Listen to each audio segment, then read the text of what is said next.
Boa tarde, pessoal do 7º ano. Hoje nós vamos fazer uma continuação, da aula de história, falando sobre as monarquias nacionais e europeia e como elas se formaram. Na página 229, unidade 4 da apostila de história.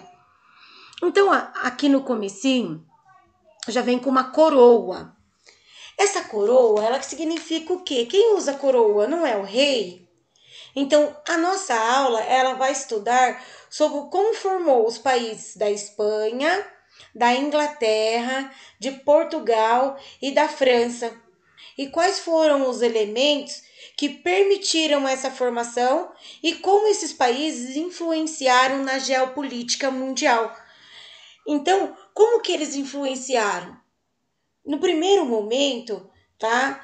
A gente vai falar que o poder ele centralizou-se na mão dos reis. Os reis passaram então a ter o poder absoluto que eles perderam no sistema feudal, né? E também, por que eles perderam no sistema feudal? Porque o feudalismo centralizou o poder na mão do senhor feudal.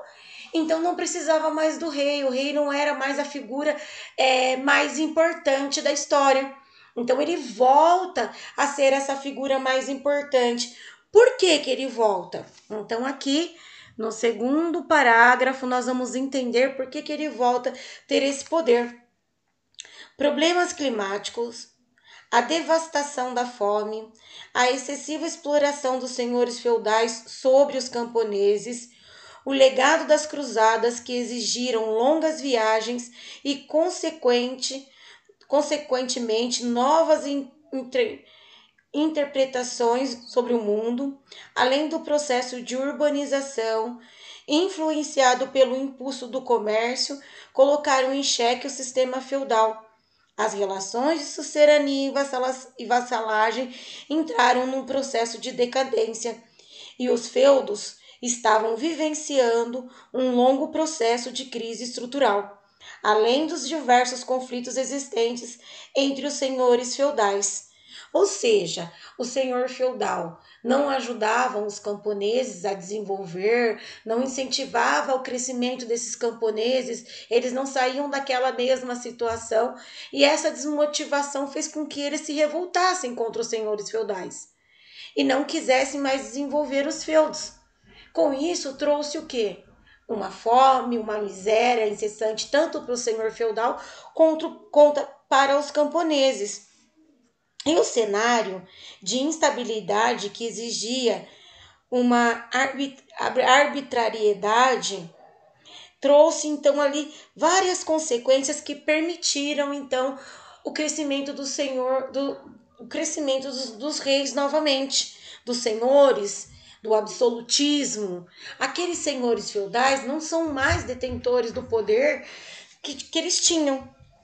Então, surge aí então a formação dos estados, que eram comandados pelos monarcas, com os interesses das burguesias. Quem eram os burgueses?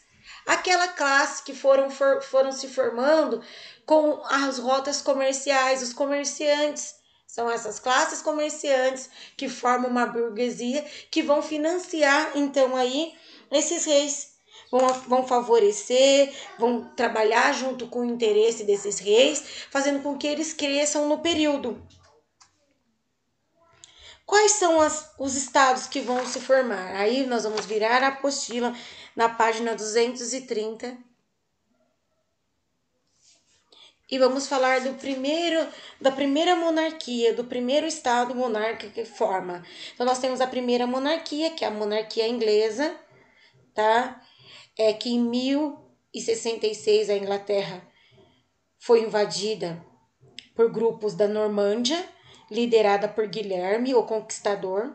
Os normandos venceram os saxões e se tornaram os reis da Inglaterra. Guilherme foi um rei autoritário e exigiu obediência de todos os grupos ingleses. Seu filho, Henrique II, fortaleceu ainda mais o poder, criando um conjunto de leis que suprimia o direito do senhor feudal, ou seja, ele criou um conjunto de leis que não permitia os senhores feudais crescerem mais, que eles teriam que dever obediência ao rei da Inglaterra.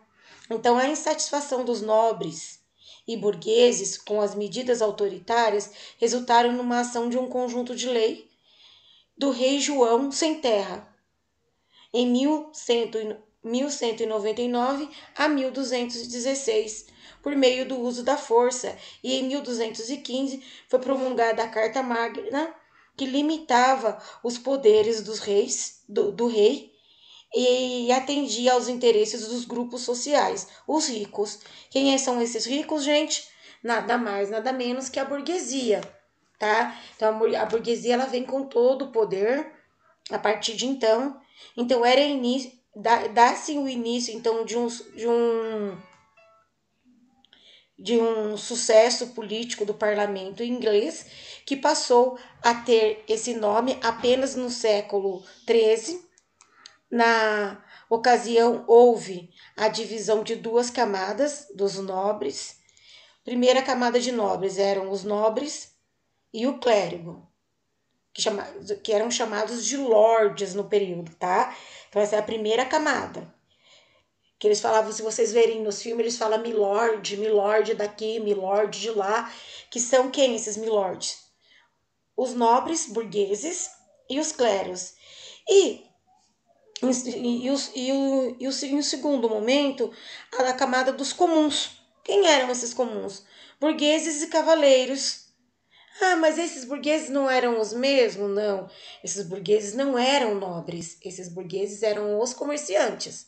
Tem os burgueses, aqueles que já nasceram ricos, que são os nobres, e os burgueses, que são os que vieram pobres e se tornaram comerciantes e que foram enriquecendo no decorrer da história.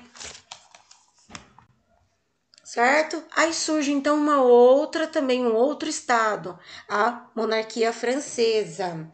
A monarquia francesa, da dinastia dos Capetingios, teve relevância para a formação da França como um estado unificado.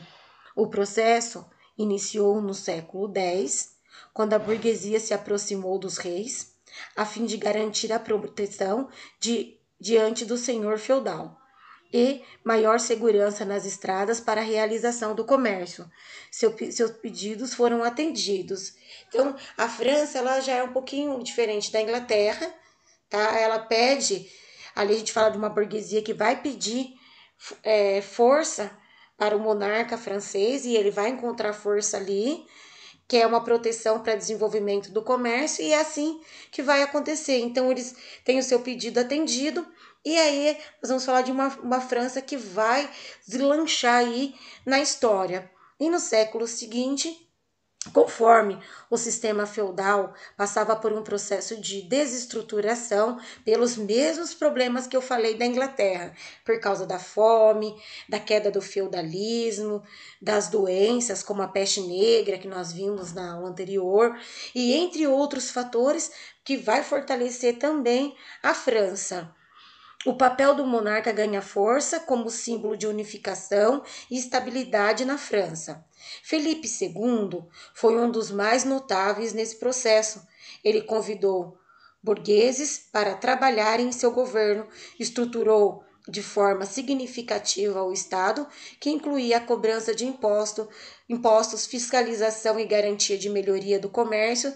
Também foi responsável por intermediar na disputa dos senhores, disputas entre senhores feudais.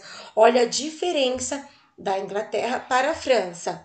No século seguinte, foi introduzida na França a circulação de moeda nacional. Então, nós falamos do primeiro movimento capitalista, né? No século XIII também foi obrigatoriedade do clero pagar impostos, que até então a igreja não pagava impostos, agora na França ela vai ter que pagar. Da mesma forma, aumentou a capacidade jurídica do tribunal do reino em relação aos tribunais feudais. O sentimento de unidade francesa ganhou força durante a Guerra dos 100 Anos, que envolveu um longo período entre o conflito bélico contra os ingleses. Então, aqui nós vamos falar de um conflito entre a França e a Inglaterra, que esse conflito foi chamado de Guerra dos 100 Anos, que eu vou falar para vocês no próximo vídeo, daqui um minutinho.